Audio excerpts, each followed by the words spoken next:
Yo, yo, yo. What's What's up? What's good? up, peace? Hey, all the fly nerds out there, man. We out here. We doing a little special little treat for y'all. A little interview with a friend of mine. You know what I mean? A newcomer to the fly nerd table, but she's definitely legit. She's definitely I like her style, her spirit, her knowledge. You know what I mean? And she really get it in, yo. So if you ever paid attention to the John Campia show, you have a co-host, Kimberly Currin. What's Yep. good, Kim? And Hi, guys. there you go. Hey, how you doing? Hey. Thank you. I'm great. How are you? I am excellent. Good morning, Yeah, good Good. day, it's a good positive day. vibes. Let's do it. We had a dope show yesterday, so we just want Oh, to. yeah, we did. Yeah, we had a crazy show yesterday, so y'all get to see that Wednesday. But yeah, we doing that momentum and pushing through. Nice. So it's good to Nice. have you here. Yeah, let's get this started. Let's tell the folks a little bit about yourself, Kim. Yes. Yeah. So I'm out here in Southern California. Dope. I grew up here, and I am a film lover through and through. I fell in love with film at a very, very young age. And gosh, I was a wedding planner for about 13 years. I used to do really high-end Indian weddings. And so the wonderful. Indian culture is fascinating and rich. I mean, we're talking budgets of about $2 million, about 700-800 guests over 3 to 4 days, sometimes out of the country. So always working within creativity and imagination. That's like my space. That is dope. So you are a Yeah. creator, and Oh yeah. I can imagine those weddings was like Bollywood movies, so to speak. Dude, Huge. I bet it was like ceremony absolutely. dancing. Like, we can't dancing, and I was like, I love my people, I love my people, but the Indian people, dude, I don't know who goes harder. I'm seeing 85-year-old auntie at 3:00 in the morning getting it, Right. and I'm like, girl, I want to go to bed. Like, I'm tired. The night young, these 2 wee hours. They can go. Yes. That's dope. That's dope. So how long you was doing that? 13 years. 13 years. That's dope. Yeah. That's dope. So what made you you behind the scenes, you started behind the scenes planning and setting events and stuff like that. Yeah. What made you want to leave behind the scenes and enter the front? Well, during that time I was watching John Campia, because I'm a low key cinephile. Like I absolutely love film. I'm the person that frequents that independent theater at the end of the block that nobody ever goes to. Okay, you know what it is? Hey. I can relate. Independent foreign films. In college, I went to a Christian university, and there was this club called the League of Extraordinary Comic Book Heroes that I used to be a part of. And we would dissect like comic books and religious themes and comic books and stuff. And I was like, any way I could get it. So I was like, that's always been a love of mine. However, I did everything that I wanted to do in weddings. I worked on the Real Housewives of Orange County wedding. I worked on other events. So I had worked on the design team for the Golden Globes Governor's Ball. Fly flex. What? Fly flex. You just flexing real quick. Just flexing your shit. Brush it off. No, but I gotta tell you, in everything, I must boast in what the Lord has done, because it's not me. It's all God. All God. Because I started my company when I was 19. And you don't do that on your own. And all of the amazing stuff that's come across my plate has been the Lord. And so I'm not taking credit for none of it. I'm just on the ride. You feel me? Like I'm just on the ride. I'm not like, I did this. I'm just like, okay, Lord. So I feel the same way with our movement. You know how things just come into plan. Yes. Just things just happen. Just be like, you wake up and just don't expect stuff and be like, oh, okay. Word. You're Word. like, am I doing this? Mhm. Am I Yeah, doing it's this? like Is this I'm what I'm just here for doing? the ride. I'm just here for the ride, yo. So that's dope. Yes. What are Exactly. some of your favorite films? Oh man. One of my favorite films is Tombstone. Oh, Oh, There's just cowboys. Oh, something of, westerns. oh man, Western.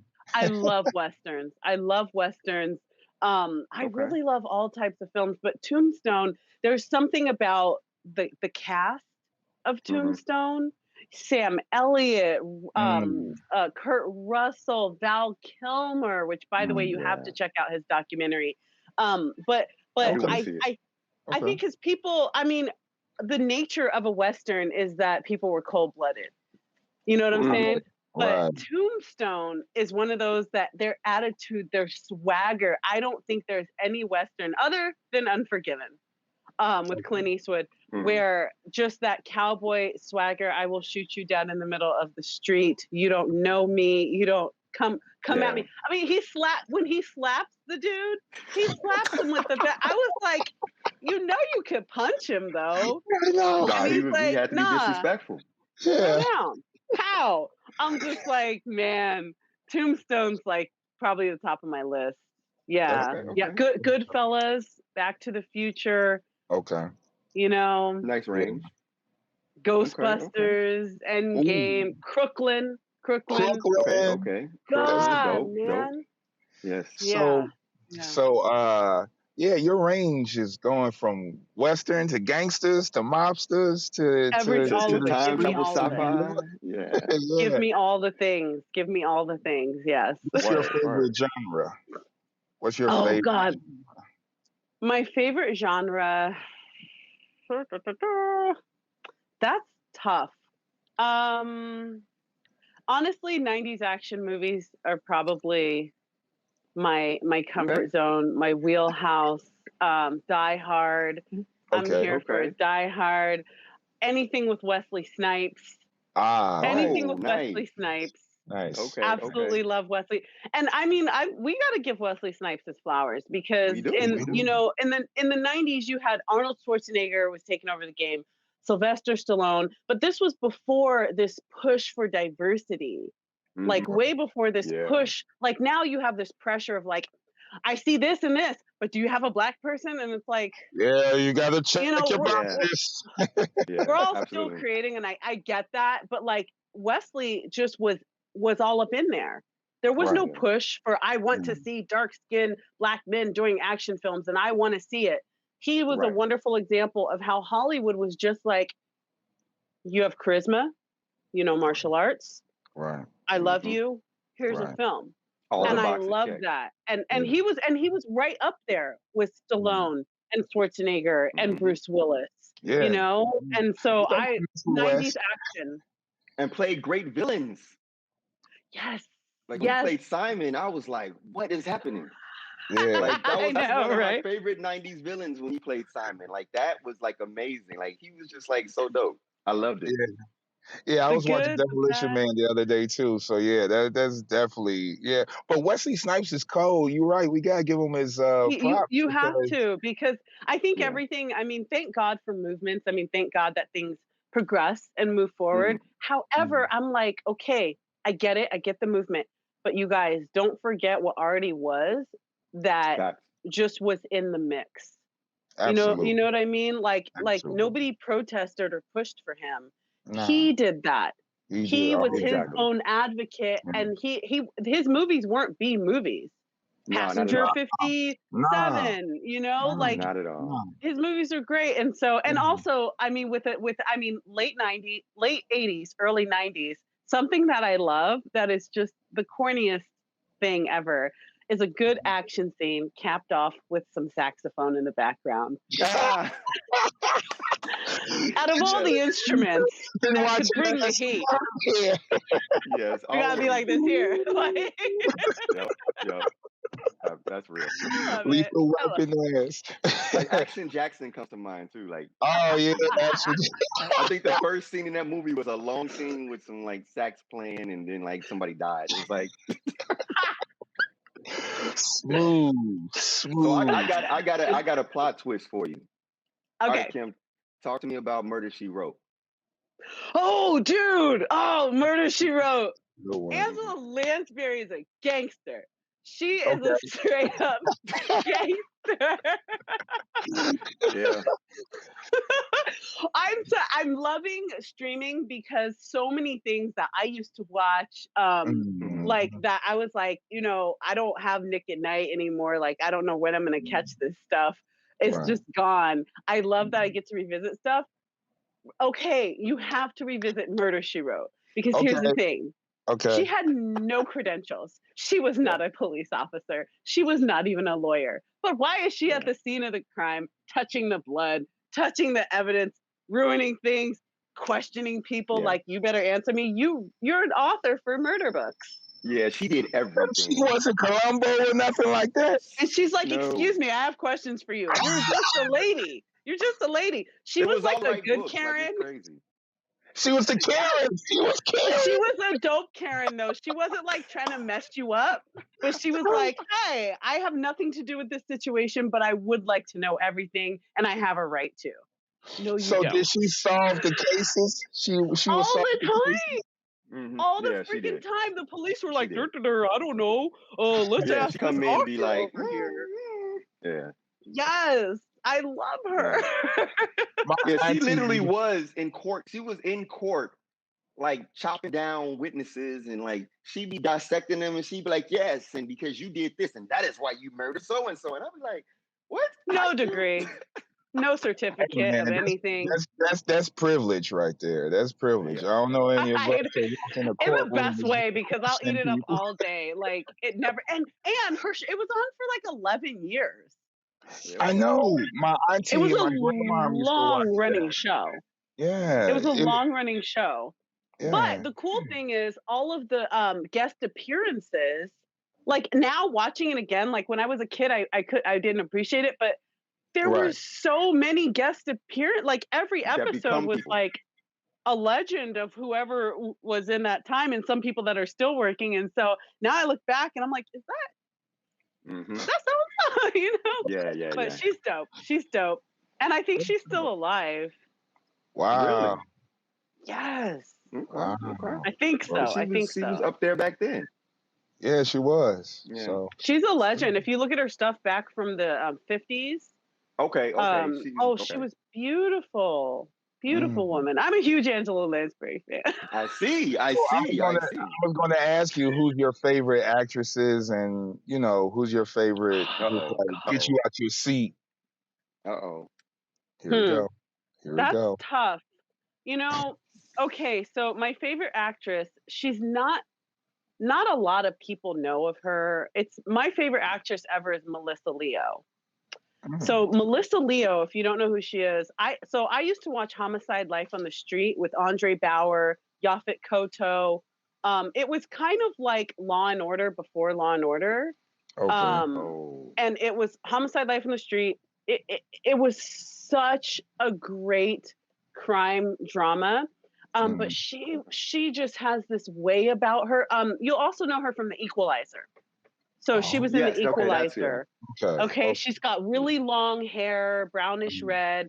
But she's one of those actresses that she's never really glammed up, but she's so visceral. She's so transparent, and there's nothing. Sometimes I look at actors that get paid a lot, they've done great movies, and I'm like, whoa, your acting was good.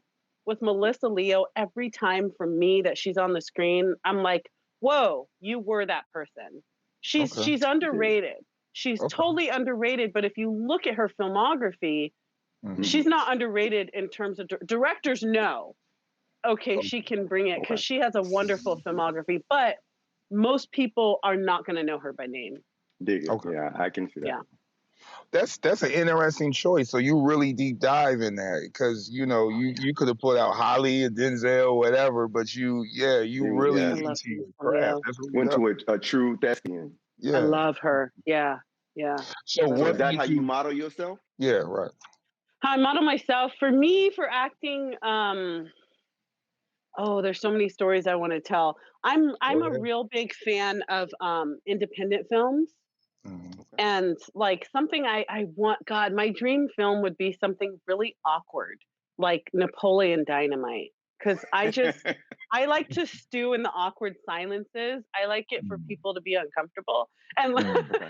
I think Napoleon Dynamite's one of those films, like, yes, it's funny, but like for the first time you saw it, you were really uncomfortable the whole Yeah, you time. weren't sure if you should laugh or not.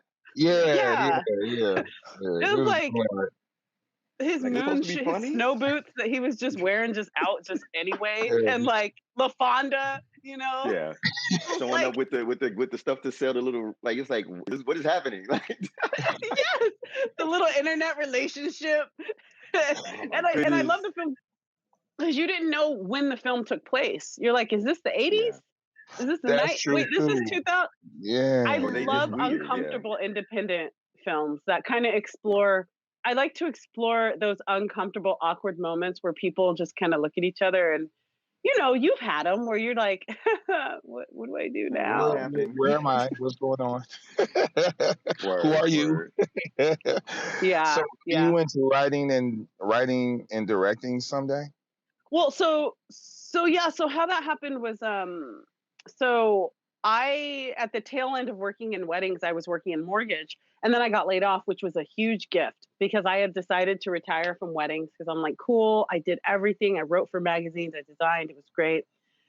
And 2 days after I got laid off, I a friend of mine is a director of a horror film. His name's Ryan McGonigal, and he wrote and directed a film called Bloody Bobby. And he goes, "You wanna come work on the film? You know, just work production."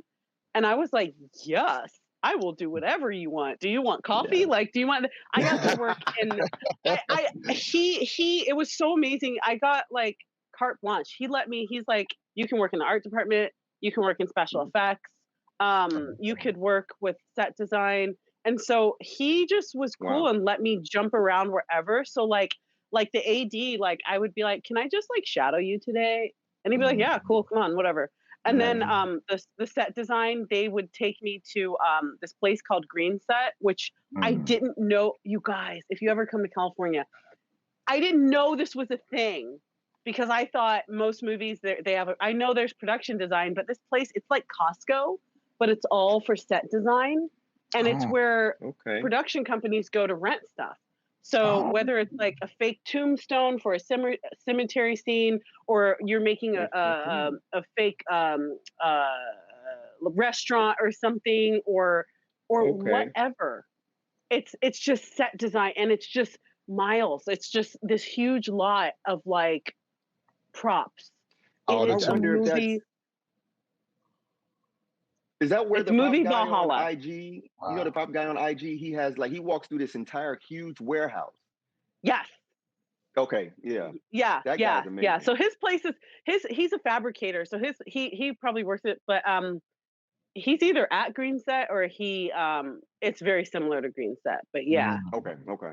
But I just got to learn hands on. I got to watch them make there's a scene in the movie where a kid eats a candy with a razor blade, and I got to watch the prop girl, like we're just standing outside talking, and I'm holding her bottles, and she's like, "Okay, hand me this," and she's making a fake tongue with a cut in The the sweet. middle, Okay. and Okay. she's like, we're talking, and she's putting blood on it, and it was my dream. It was, and that's Yeah. how I was like, I will never work in an office again. I will never, I'm done Say with that. weddings.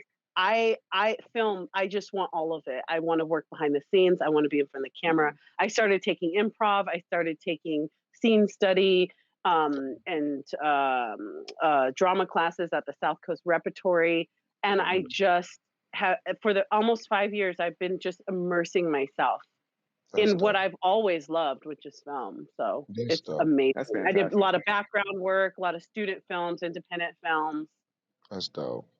That's the Yeah. That same for is. That's me. amazing. Like, and I feel like, if you're a fan of this stuff, and once you get to see like behind the scenes, like, oh, this is how it's done.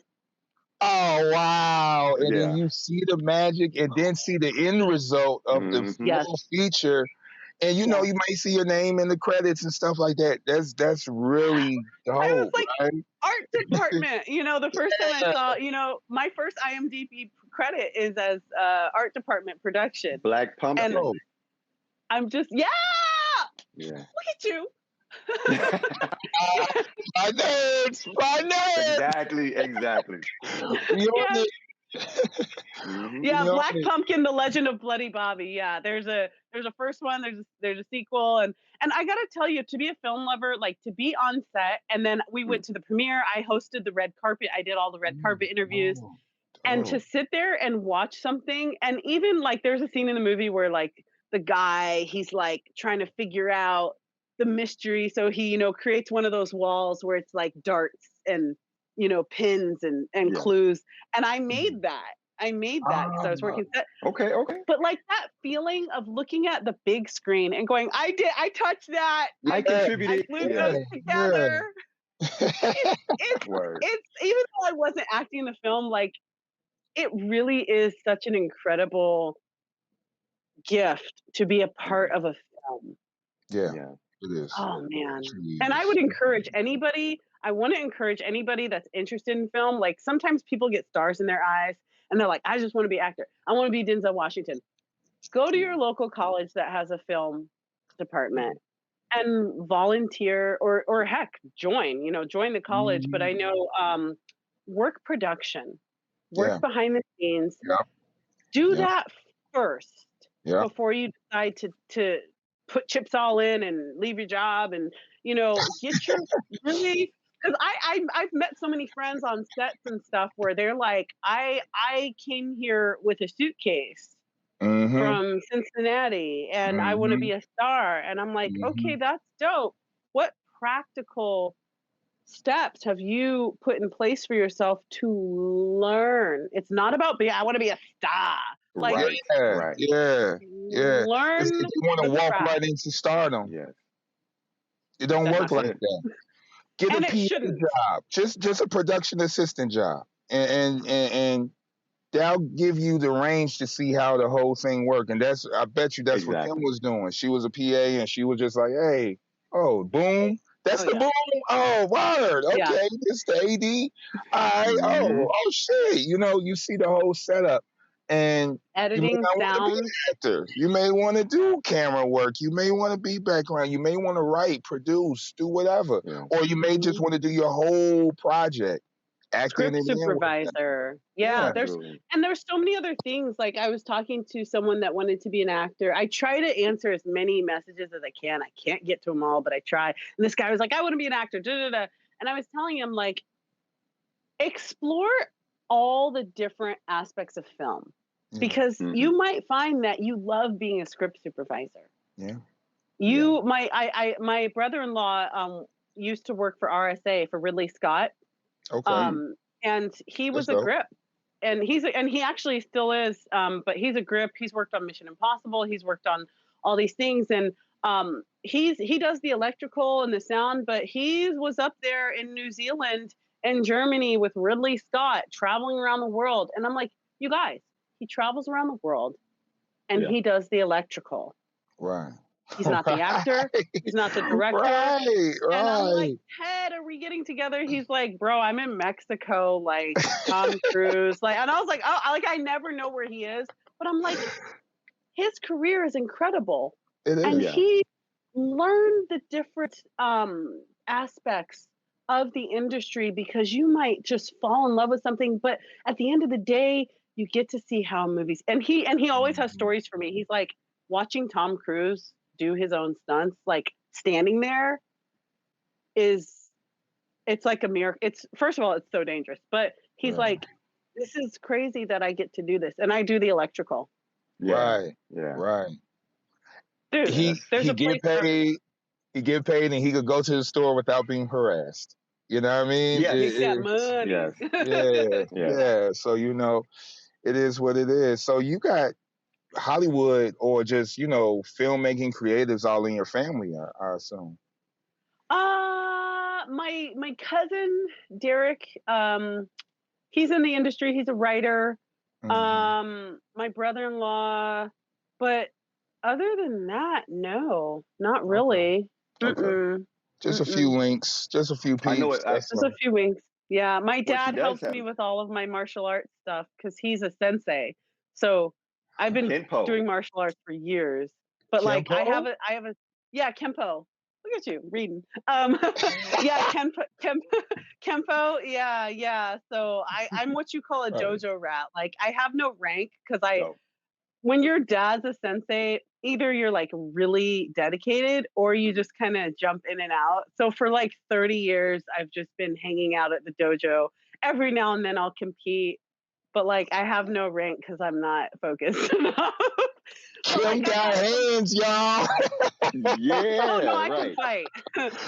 Oh my Best God. believe. So you're So would- I prepared can to fight. be in a like a action scene in like a Marvel movie, like as maybe as some particular hero, Oh yeah. maybe in Yeah, the that's Captain my America dream. movie.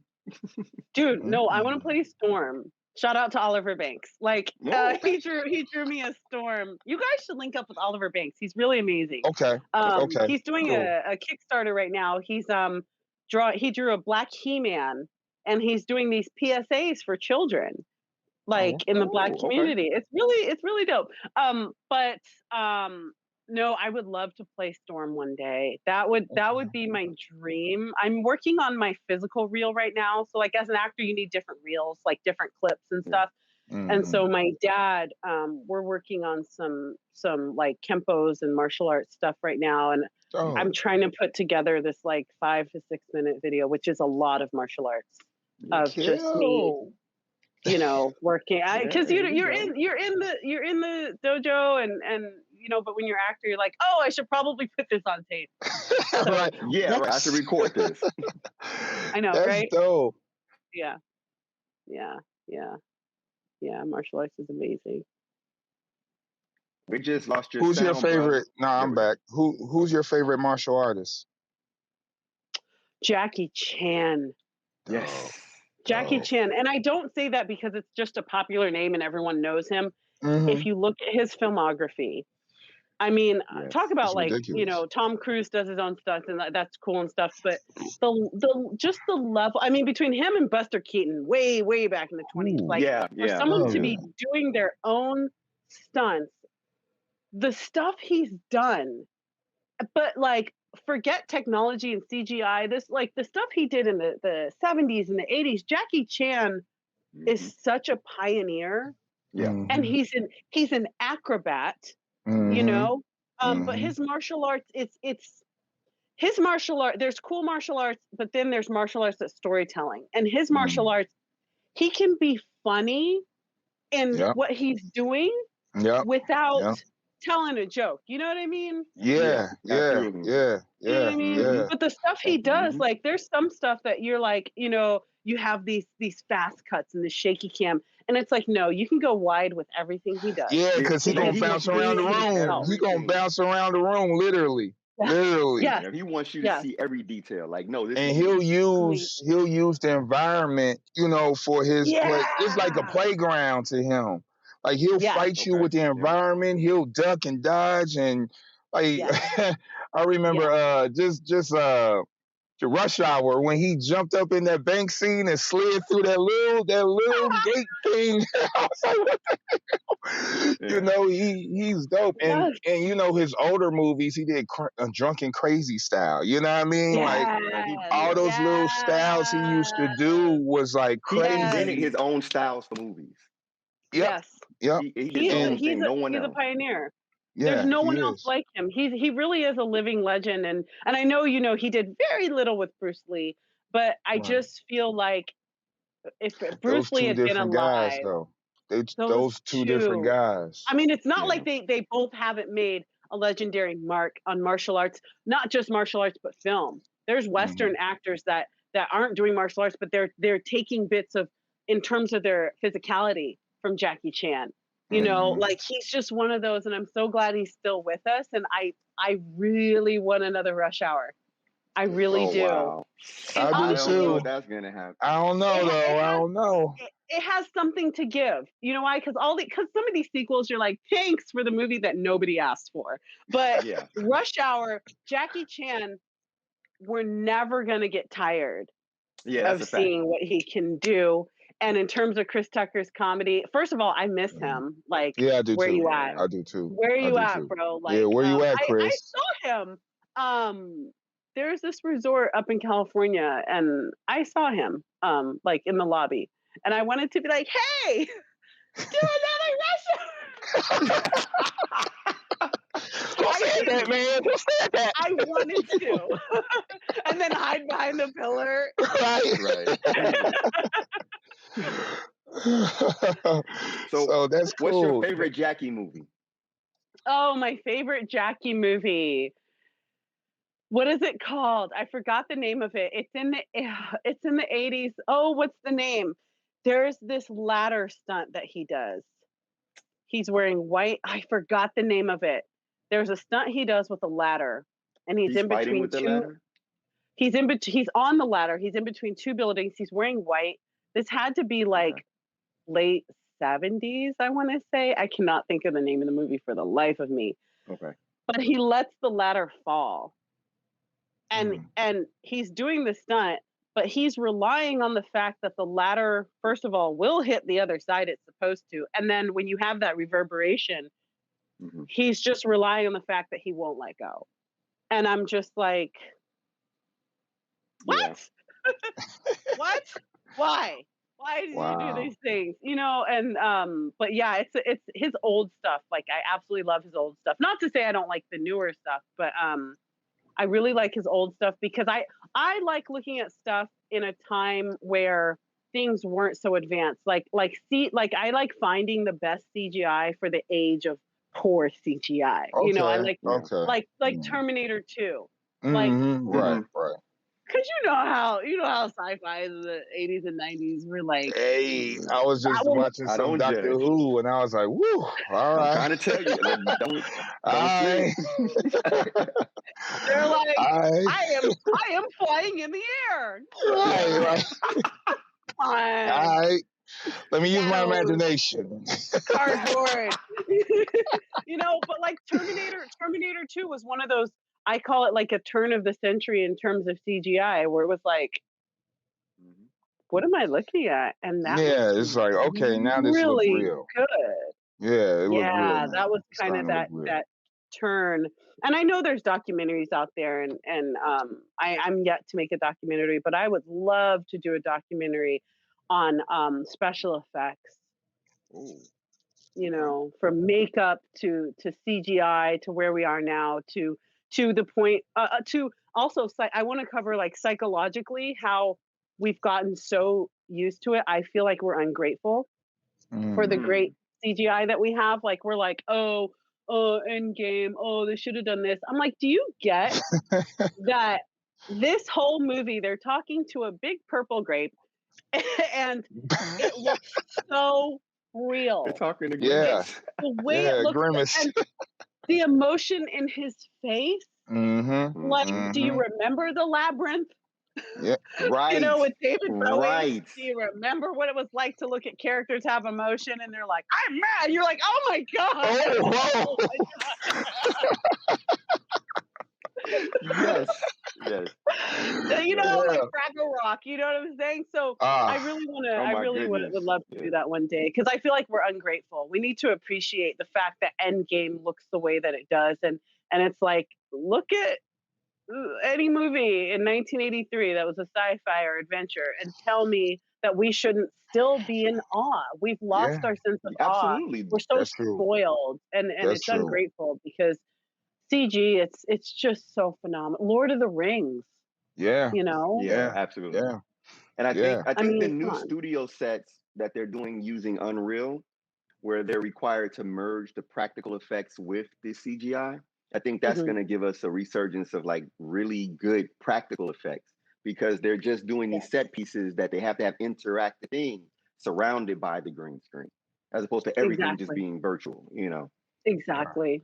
Because, I mean, much like The Matrix 3, like how CG'd out were we? I was just goodness. I almost got up and left. I was just so mad.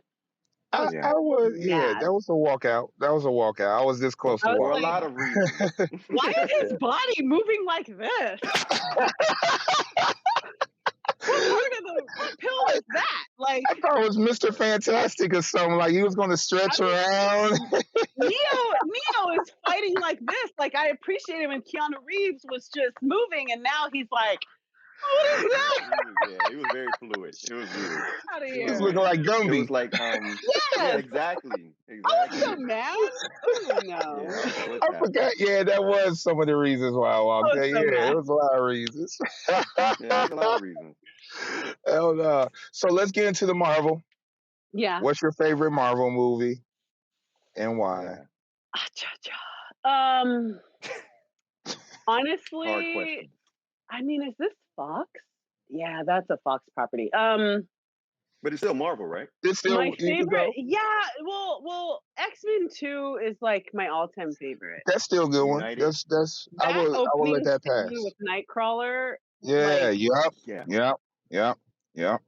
whoa, Yeah. whoa. That Again, sold me. appreciate the Yep. effect, just and how quiet it opened.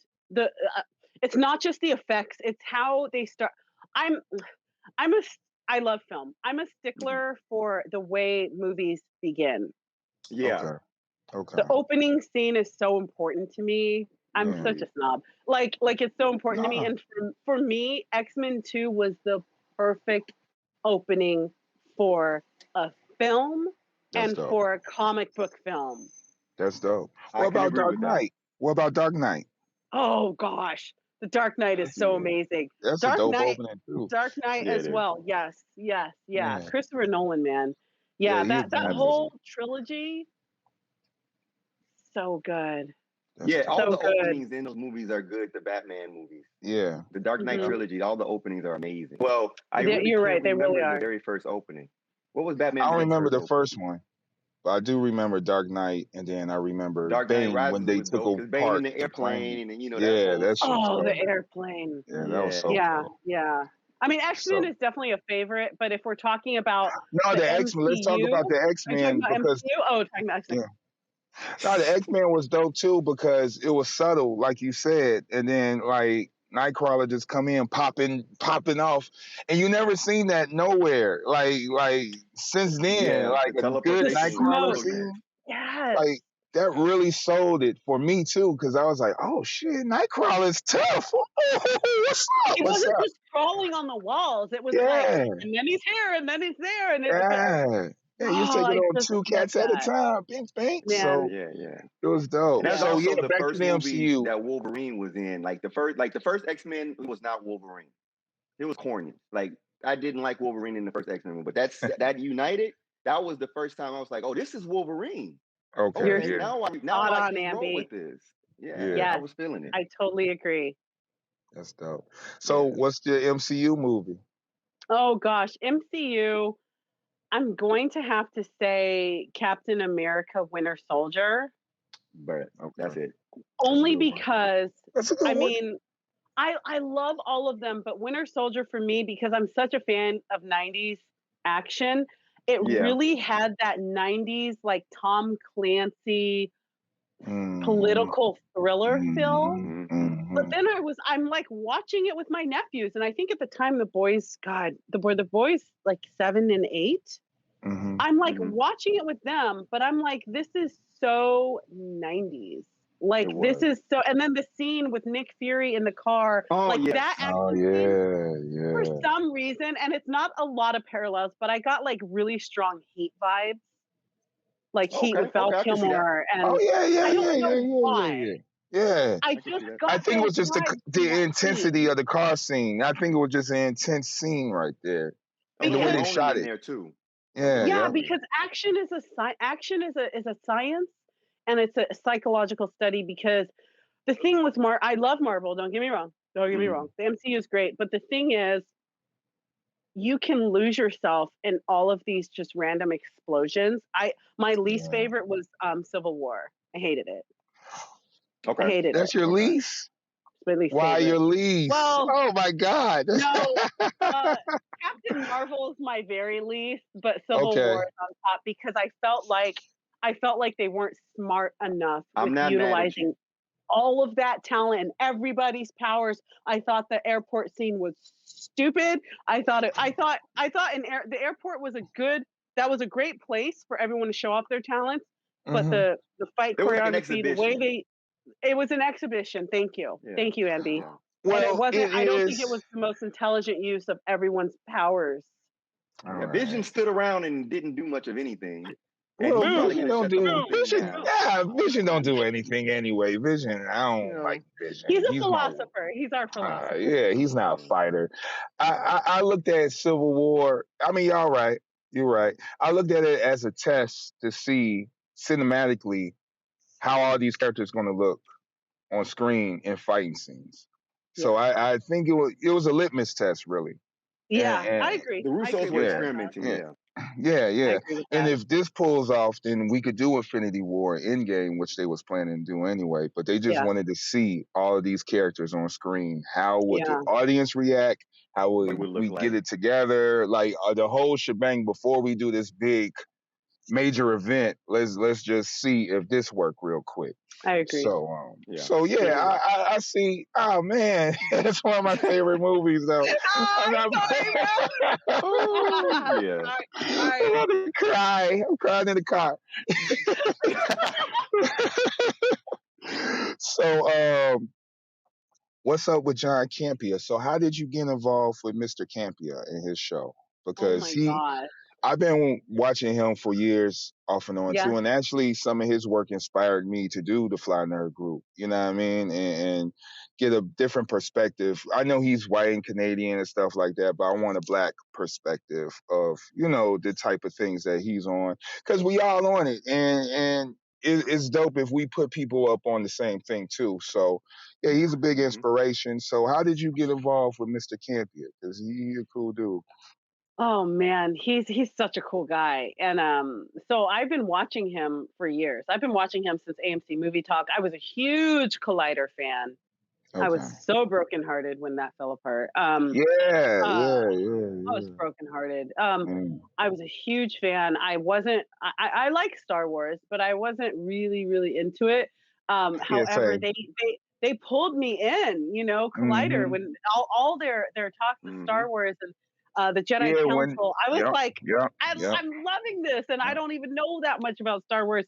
And so for actors, where we get our auditions and stuff, like there's websites that you're on, you create a profile with all your headshots and your resume and all that. And then when stuff comes up, you do a quick submit. And then if they like what they see right off the bat, like they just see like your reel and then your headshot, then they'll ask you for an audition. And so, and this is a note for anyone who's interested in being being an actor. So I've been taking a lot of classes and courses, and one of the best courses I took was called The Business of Acting. And it was a really wonderful course. And it was nothing about talent. It was everything about professionalism, how to format your resume, all the stuff that a lot of starry-eyed people that just pack a bag and move here don't think about. If you're going to be in this, you need to be about your business, because you are your business. Okay. And learn. Everyone wants the shiny, everyone wants the talent and the drama. Learn how to format your resume properly. Learn how to write a cover letter. And and in my class, I learned about how to write a cover letter for a submission. And I'm the kind of person where I'm like, hello, greetings to you. And they're like, look, in showbiz, everything is super quick. Be professional, be kind, and be concise. And so with John and my cover letter, he had just moved. So I live outside of LA. He had just moved from like the heart of LA in Burbank out to where I live near Riverside. Which is 20 minutes from me. And I knew that because he said so on his show. I'm not a stalker. And so in my cover letter, I put, I watch your show every day and I live 20 minutes from you. And thank you. And I hope for the opportunity to audition. That was it. And he's like, I had like 600 people submit for this. And he's like, when I saw that, I put you up to like number 3. That's dope. Out of like 600 people. That's dope. Because the studio is in his house. And so I would gladly drive 2 hours every day to do the show. However, I'm just a 20-minute drive. A 20-minute Yeah, 20 man. minutes hit it. Like, Let me hold tell you up. something He about was like, God's okay. timing. Let me tell you something about God's timing. I've said this before. Sometimes when we're waiting for our blessing, when we're waiting for what we've been hoping for to manifest, what we don't realize is we have to wait for someone else to move in order for us to walk into the opportunity that God has for us. Because Okay. he had been in his new place for like a month.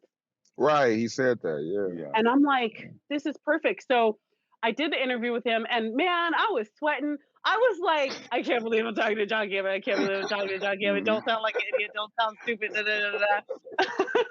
Because I find him intimidating because freaking Robert Meyer Burnett is like my favorite. He's like my brother. He's like my favorite Rob is person. the man. Yeah, I fuck with Rob. They not only are they knowledgeable about film, but They're they have passionate. they're passionate, but they've worked on film. They're both Yeah. writers, directors, and producers. Mm-hmm. So I was a little like, okay, look, I'm a film aficionado. Like, I love film. I'm a beginner. I'm not a seasoned actor by any means. I was a little intimidated because I'm like, what could I possibly add? But what he did was we had an interview and we talked about movies, and he was like, you know what, let's do a second interview. And I was like, cool. Oh my gosh, this is so exciting. I got a second interview with John Campia. Oh my gosh. Mm. And then instead of doing a second interview, he actually messaged me. He goes, actually, you know what? I have a feeling about you. He's like, just come into the studio and let's just do an episode. And I was like, what? What? Because usually you do a chemistry test, Yeah. which is something that people probably will never see. And it's like, it's almost like a demo episode, and only the producer or the director will see it just to see, like, how do we like her? Do they have chemistry? And he just kind of threw me to the wolves. But it was actually great because he has a really great eye for who he wants on his show and for his team. And something that I love that he does is he really creates a space for me to be myself. Because I don't try to pretend to be anything else. Like Erin Cummings, she is a seasoned actress. She's worked with Will Smith, she's in the new movie, King Richard. She's worked with John Hamm. Oh, she's in that. That's dope. Yeah. Oh, yeah. She was in Astronaut's Wives. She was in Lucifer. Erin has done a lot of work. She's a seasoned actress. Robert Meyer Burnett is a director, producer, and writer. And I'm like, I love movies. I know a lot more than the average person about movies, but I've never gone to film school. I'm just getting started as an actress. And it's okay. Like, I don't pretend like I know things that I don't. And he has a really good way of just kind of seeing who I am and what I bring to the table and allowing me space to be that, because a lot of the things I ask questions about are things that the viewers want to know as well, because they too are not Robert Meyer Burnett. I don't have stories about, and John has interviewed everybody. He can tell you about conversations he's had with Kevin Feige. He can tell you about conversations he's had with J.J. Abrams and Chris Evans. I don't have that, but I never feel less than on his show because he really creates a stage and a place for me to be a girl that's a new actress, that is a lifelong film lover, but has questions about how does this work and why would that happen at the box office, and where I don't feel stupid or I don't feel like he's talking at me. Yeah, that's dope. Exactly. And recently I've been on the lives with Robert Meyer Burnett, which has been a joy because I've never done a show with him, and I think we've done 3 now. And again, I'm with 2 guys who have directed and written and have had personal conversations with a lot of the people we're talking about, and they never make me feel less than. They never make me feel like my opinion is not valued. And we vibe they're like the older brother, like when your mom like when you're like the last baby and everyone's 20 years older than you. Yeah. That's kind of what it feels like. They're like brothers. It's a really incredible experience. Every time I walk into his studio, I get chills because I've been watching his show. Mm. And so I'm sitting right across from his giant Superman that he has in there. You know? Yeah. Like, it's an amazing feeling. That's dope. Yeah. Dope. So, Amby, you got any questions? Actually, I do. So I don't know if you can talk about this, but there's a little birdie told me that you're in a musical. Who said that? Never Alone? No? Oh, yes. Okay. Sorry. Okay. I was like, first of all, I can't sing to save my life. So I don't know who's lying to you, but I can't sing for anything. Okay. Yes, I am in Never Alone. Yes. Okay. So none of my scenes are singing. That's why I was like, who is lying to you? Whoever told you that, you need to check your story. Okay. But yeah, okay, so yes, I am in Never Alone. I am not singing in the film, thank God. But yes, I am in that film. Yes. I'm in that movie. There's a lot of talented young people that can sing, that are in the film that are like crazy talented kids. But yeah, that's what you're referring to. Okay. I was like, don't tell lies. Don't tell lies. Because Cut that part. Right. nope, Like, not there. Not so there. how do you land a role in a musical, but you're not, as you say, a singer? Oh God, no, I'm Quotation. not a singer. So none of my scenes require singing, thank goodness. However, I play the main character's mom. I know. Okay. Black women, you never know how old we are. So I play the main character's mother. And it's actually, the scenes I had were really dramatic. It was like a lot of emotion. It was like deeply emotional.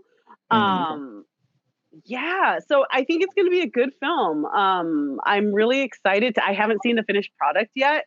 The scenes that we shot, the daily, like, that was cool. It was really cool to work with that director. He did Hit and Run with Dax Shepard, and Kristen Bell. It was really cool. It was a really neat experience, but Nice. oh no singing from No me. singing, no tunes, no vocals. Noted. I know where my gifts are, and I know where they're not. That's dope. That's dope. That's pretty accurate. That's funny. Okay. But it's my first feature, so I've done independent. I've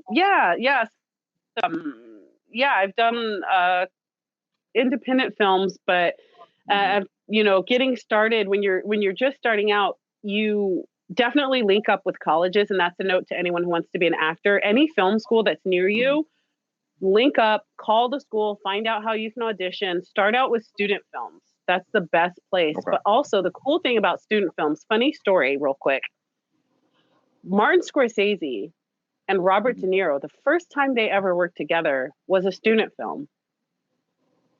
Martin Scorsese was in film school, and Robert De Niro was trying to get experience as an actor. And that's how they got started. In film school, a lot of like directors that find actors that they love, that relationship starts in film school, because after that, you don't know who the next, Russo brothers are going to be. That's you don't true. know who the next Michael Bay is going to be, or Steven Spielberg. So that's how I got started. But yeah, that's like my first feature. I'm really excited about that film. That's good. Okay. That's cool. Congratulations. I seen that you was on live and you had a premiere that happened. Well, that didn't happen. Oh, fix your face. What was the movie? Which movie was so mad about that? Well, one, I throw my little comedy. I like to make comedy out of my pain. Actually, it was Robert Meyer Burnett, his film Tango Shalom. Which he has worked so hard on that film. His whole team has worked so hard on that film. It is sweeping the international film festival scene. Wow. It's Okay. about a rabbi who's a Orthodox Jew, so he's not allowed to touch a woman. And so he really has a passion to dance. So he enters this ballroom competition, and Karina Smirnoff, I believe, is she's on Dancing with the Stars. She plays the dancer, and he's like, I want to do a tango, but I can't touch you. And so it's this really cool thing about like dancing without touching your partner. Wow. But it's a dance movie. It's about cultures coming together. You get to learn more about the Jewish culture. And they were going to have their premiere tomorrow, actually, but because of COVID, it got canceled. So yeah, so I got my bottle of rosé and I put my gown on anyway and did a little a little expression on Instagram, if you will. Nice.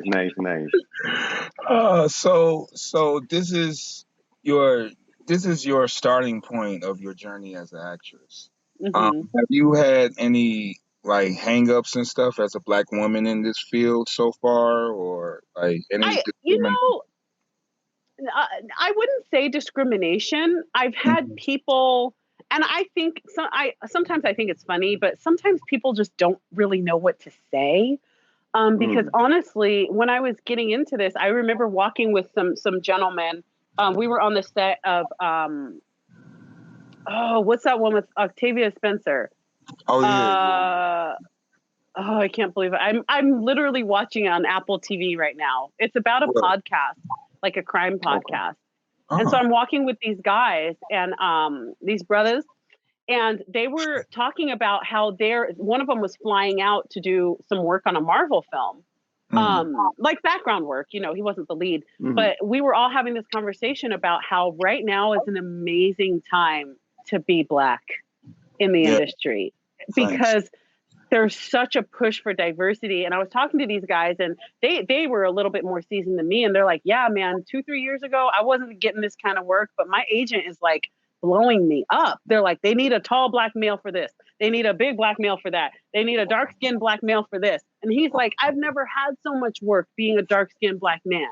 Wow. And for me, like, I'm just getting started, so I haven't experienced that drought that a lot of my friends that I'm hearing that are like, girl, you have no idea how much my phone was not ringing 5 or 6 years ago. And they're like, in the past 2 or 3 years, I have been working nonstop.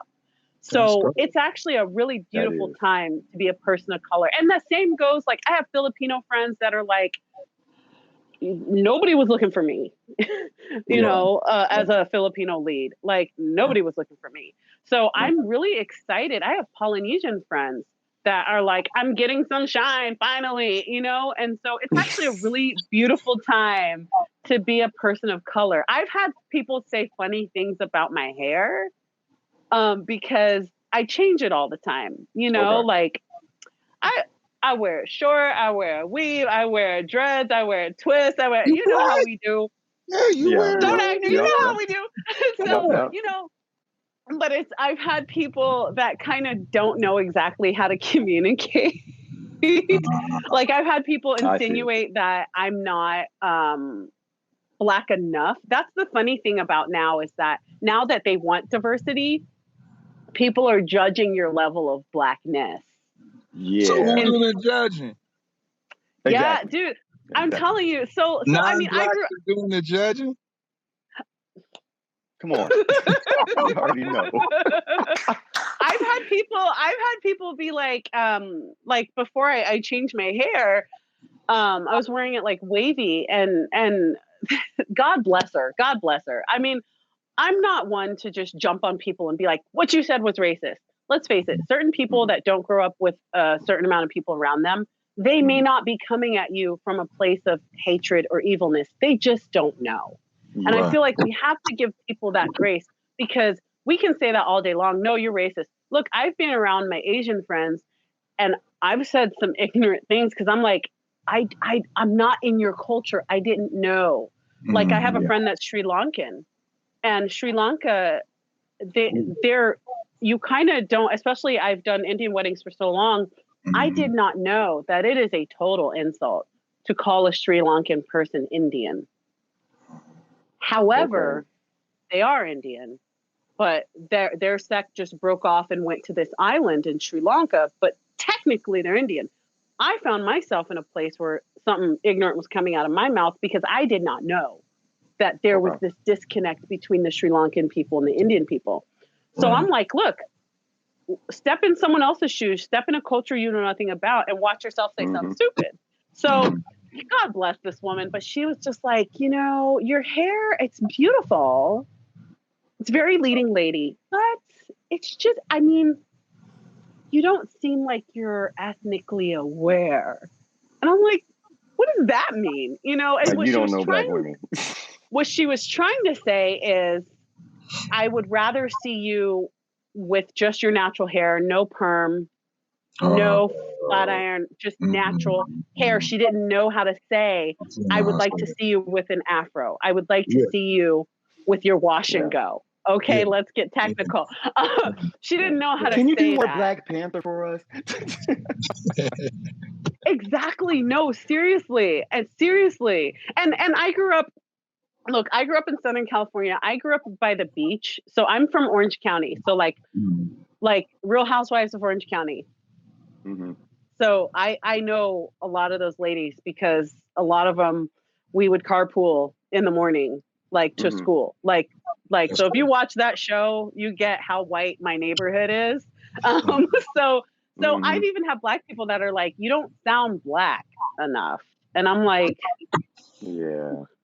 What? I'm sorry. What does it mean to sound Black? Yeah, you know, explain. like You don't sound hood and exactly. Can you throw a little more hood on it? You know, and my dad's from the South Side of Chicago. Okay, so yeah. So even my grandfather was a cop in South Side of Chicago. And so even my dad used to make a joke of like, you know, I did you a disservice by raising you guys in Orange County. Like, you can't leave Anaheim. Like, you cannot go to the South Side of Chicago. I'm like, why not?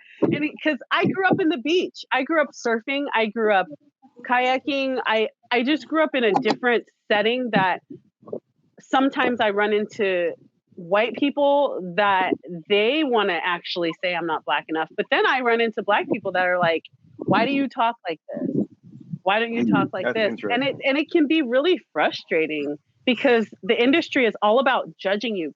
The casting process is completely about judgment. I need someone that looks urban. I need someone that looks more upscale. You know, I did an audition for a bank.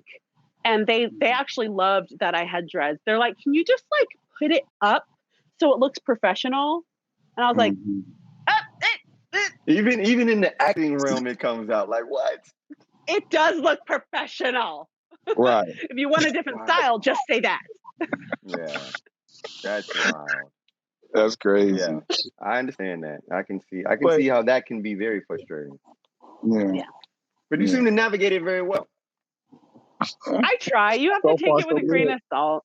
You know, you have to take it with a grain of salt. And you have to remember, you can't get too sensitive about it because I have white friends that are like, they go for roles that, you know, I don't know if you ever watched My Name is Earl.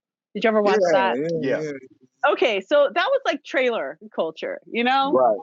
Literally. Earl was in a trailer park. So I have white friends that are like, I wasn't like trailer enough for them, or you know, I have, you know, so it's all about, you have to be okay with being judged because that's the name of the game. Because when they're casting a character that grew up in a trailer park and you walk out looking like $1 million, well, it ain't gonna work. Yeah, they want the stereotypical look in many instances. Right. You need to muss the hair. You gotta get into character, and to get into character is to judge. Yeah, absolutely. It is what it is. That's real. So, Amby, you have any more questions? I do not think I have any more questions right now. I mean, What's up? I have a question for you. Go ahead. Oh, okay. What inspired you guys to develop Fly Nerd Group, and what was the genesis of Fly Nerd Group? the genesis of the Fly Nerd Group pretty much is a concept I came up with like three years ago. Like I say, I've been in music. I'm an artist myself. I do photography, film, and everything. And just like you, I was watching Collider, watching John Campia, and all this stuff. And I was like, dude, it's a dope show, but I don't see too many of us on there. Mm-hmm. You know? And just on YouTube in general into that field, I was like, I don't really see too many of us. And then, you know, when I have these like nerd discussions with people, either they're oblivious of it or they're very interested in it and they wanted more information. So I decided to do a podcast with my guy, Cochise. He's another co-host of the show. And we started doing just audio podcasts on Spotify and everything. And we did that for a year. Then COVID hit. And then we had to recalibrate and everything. So we started doing IG Lives. And then we included Amby. Well, Yeah. her direction. And we included Moxie, and then we found a studio to start doing live. And really the motivation of it all is just the information. You know what I mean? It's the fun, entertainment, it's the music, it's culture, you know, and I want to express that towards our folks. You know what I mean? Because a lot of people, a lot of kids, you know, they could get into fields like this. You know how to draw? Don't put your pen down. Keep doing it. Pursue that. Chase that. Come on, you go and pick up a camera. Let's learn how to work, because there's $1 billion industry and ain't none of us really showing up in there. We have no presence, but we spend all this money supporting it, and that's where like we got to flip it. So, you got to put yourself at the table. Yeah, absolutely. We got to make our own seat at the table. Don't even got to take one of theirs. Exactly. Or we bring our own table. I know how to make it. I love that. I think that's really awesome that you create that space. And what I like about Fly Nerd Group is that you guys create a space for nerds. Absolutely. For nerds to be proud, you know, and appreciate, because there's so much I think the nerd culture, as people call it, but it's really the creative community. It is. Really, absolutely. because when you can seriously put on tights and convince millions of people to get behind you, you know, like that's what we love. Yes. But there's so much depth to comic books, you know, not just to everything, but there's so much depth to comic book, the stories and the characters and the history behind them. And I think in order to educate people, you have to create a space. And I love that you guys have done that. I absolutely think that's so great.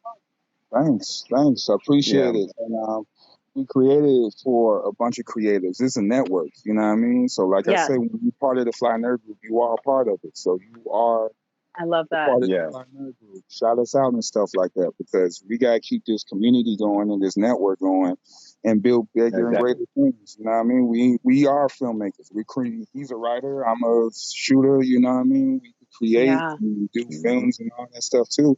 You can act in them. You know what I mean? So it's all system. Get me out there. I won't sing, but get me out there. I'll act. No singing. So yeah, it's been a pleasure for having you a part of this interview, this Chop It Up Talk discussion. It was great, Kim. We got to do it in part 2. So, you know, when things moving around, you got some big things coming, let us know so we can do a part 2. I will. Amby, Cos, thank you so much for having me. I love talking movies with you guys. I'm so sorry I hated on your favorite. MCU, but subjective. But thank you so much for having me, and thank you for supporting the show. You know, it's a great community, and yeah, I'm so grateful to be a part of your community too. Thanks. Thank you. We appreciate you. Yeah, we appreciate everything. So thanks. This is Kaz G and Amby Warhol. Fly Nerd Discussion with What's Good, Kimberly. Give your contacts so where they can find you and stuff like that, Kim.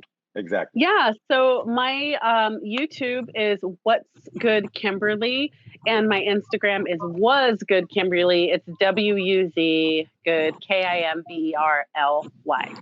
Word. That's it. Well, there you have it. It was a pleasure, and see you soon. Good luck.